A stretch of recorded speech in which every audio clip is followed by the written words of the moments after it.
But they wanted to know what happens if this construction is not airtight. And so they entered here a very tiny, small gap of 1 millimeter in the polyethylene sheet. So only in the airtightness membrane, the mineral wool itself does not have this gap, only the plastic foil has this gap. And then they measured again the U value. What do you think? How does the U value changes? Or how much energy they need more? The double? 4 times? Yeah, you know it. Robots know it. But the reality was very shocking. They found out that the U value reduced to 1.44 watt per square meter in Kelvin. This means they need approximately 5 times more energy with the same thickness of insulation if the construction has not been airtight. And this is not a big gap. It's only 1,000 still of the surface has not been airtight. So only a small and tiny gaps, and it leads to 5 times higher energy amount.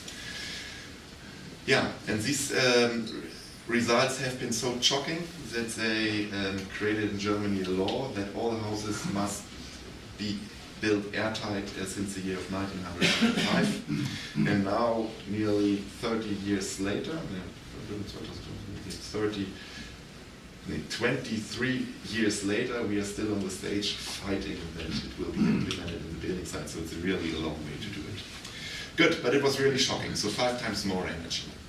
And when I was a carpenter, I remember when we installed the insulation, installed the airtightness membrane, and then I went down to the car and get the tape. I wanted to seal the overlaps, and then the older guy says to me, Lüder, don't use the tapes. The tapes make the house too expensive. The house must breathe. You cannot do it like a plastic bag. We just put the gypsum board in front of the overlap. Nobody will see it, and then we save money. We don't have to pay for this tape. Yeah, but this is a good thinking. But you see here, with modern research advices, you can make it clearly visible where the overlap of an airtightness membrane is not sealed. We already have it available on cell phones, so it's very easy to find these images nowadays. Good. So energy.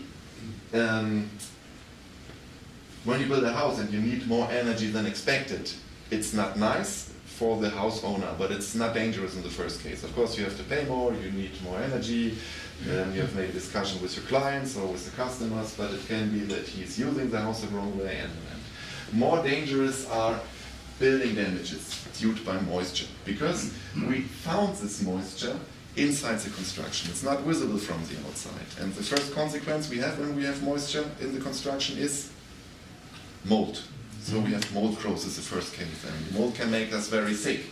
And if we have a lot of humidity, the mold leads to a rotten of the construction, so we can destroy complete buildings by this. And normally we found out that we have a problem in the construction when the damage is really big. And if we have damages like this, it is very expensive. People have to move out, we have to rebuild the house, and so it leads to very, very dangerous building damages. Good, but how is moisture transported in the construction? And this is important to know, and I'd like to show you today 4 different ways. The first way how moisture is transported in the construction is diffusion. Diffusion is always happening if we have a different moisture pressure between 2 areas. In winter, inside a high pressure, outside a low pressure. And then diffusion is always happening. It's a chemical transport through a material.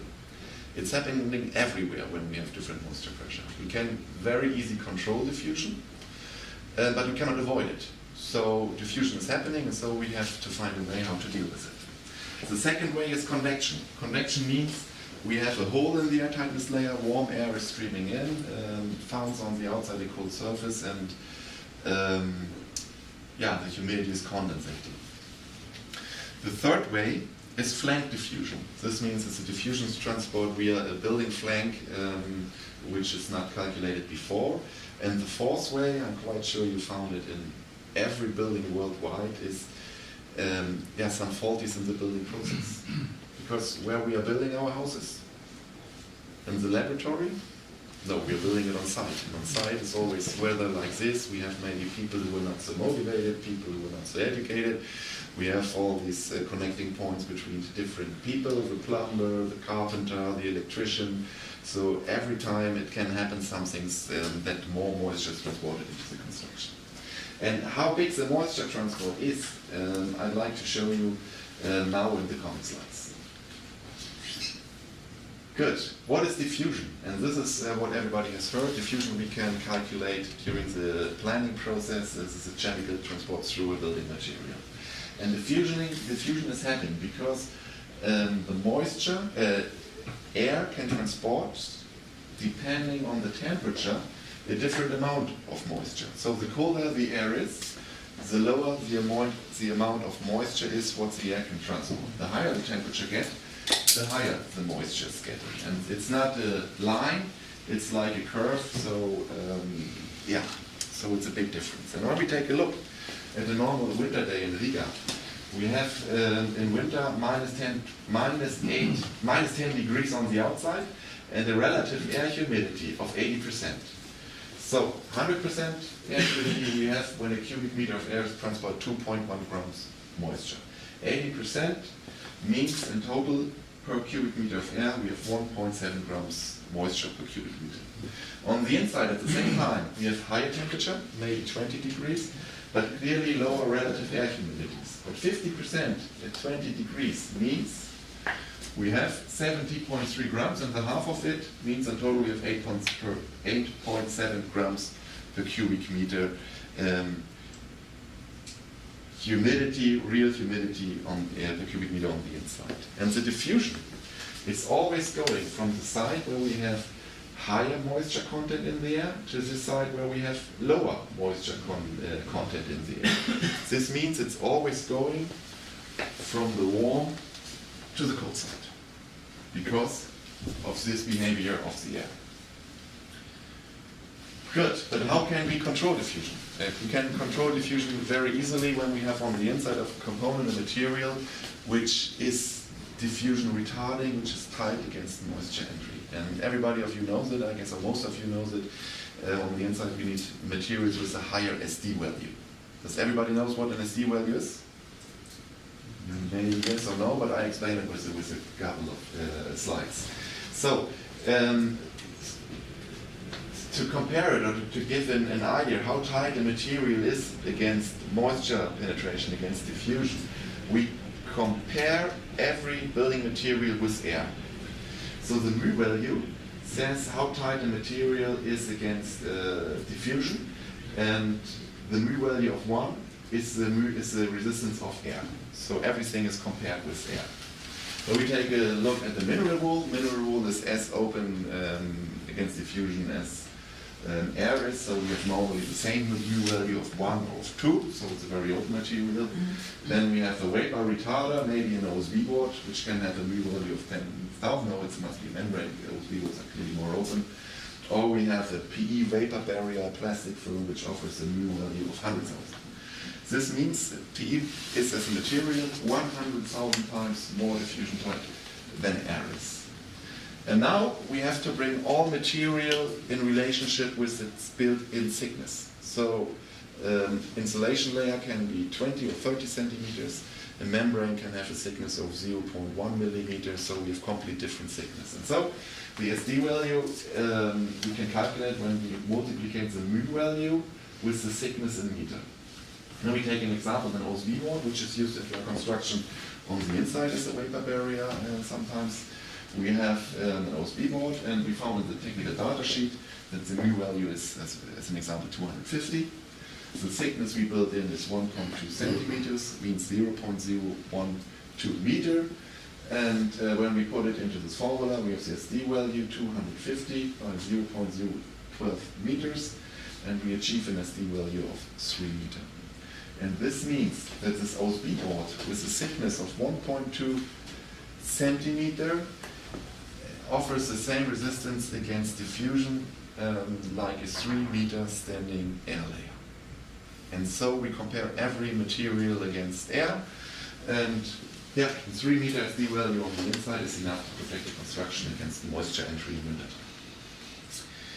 Good. What is convection? Everybody has heard about it. Convection is when the warm air streams into the construction, and we found the dew point. And when we take a look, it's the same behavior of the air, and we take a look at one winter day in Riga. We have on the inside 20 degrees, maximum humidity 70.3 grams per cubic meter, relative air humidity 50%, so the absolute water content is 8.7 grams per cubic meter. And if this air streams from the inside to the outside, we found the dew point at 8.9 degrees Celsius. And if it cools down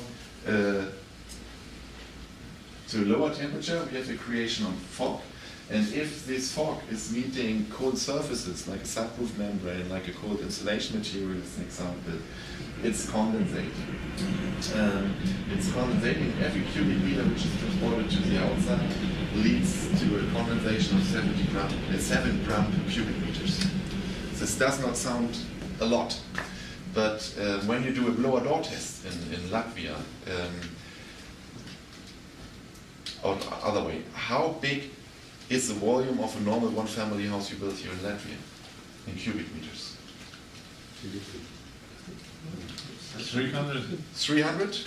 Okay, so when you multiply 300 cubic meters by 7 gram, who has a calculator? I'm not good in doing it. It's 2.1 liter, I guess. Yeah. It's 2.1 liter. And how good is the N50 value of an average house in Latvia? It's 3 or 2? What would you say? 2? New build house, a good timber house? 2, 1.5? Something else. Yeah. And when you just think about, we have a blower door and 50 value of 1. This means that as a pressure difference of 50 Pascal, we change in 1 hour the complete volume of the house. This means that we transport every hour from the inside to the outside 2.1 liter. And this by 24 hours a day, which leads to a very, very high amount of moisture, possible moisture, which can be transported, which can condensate in the construction. And this was found out as well by the Fraunhofer Institute. You remember this research with the 2 climate chambers. So minus 10 degrees on the outside with 80% relative air humidity, 20 degrees on the inside with 50% relative air humidity, the pressure difference of 2 Pascal, so clearly lower than a blower door test.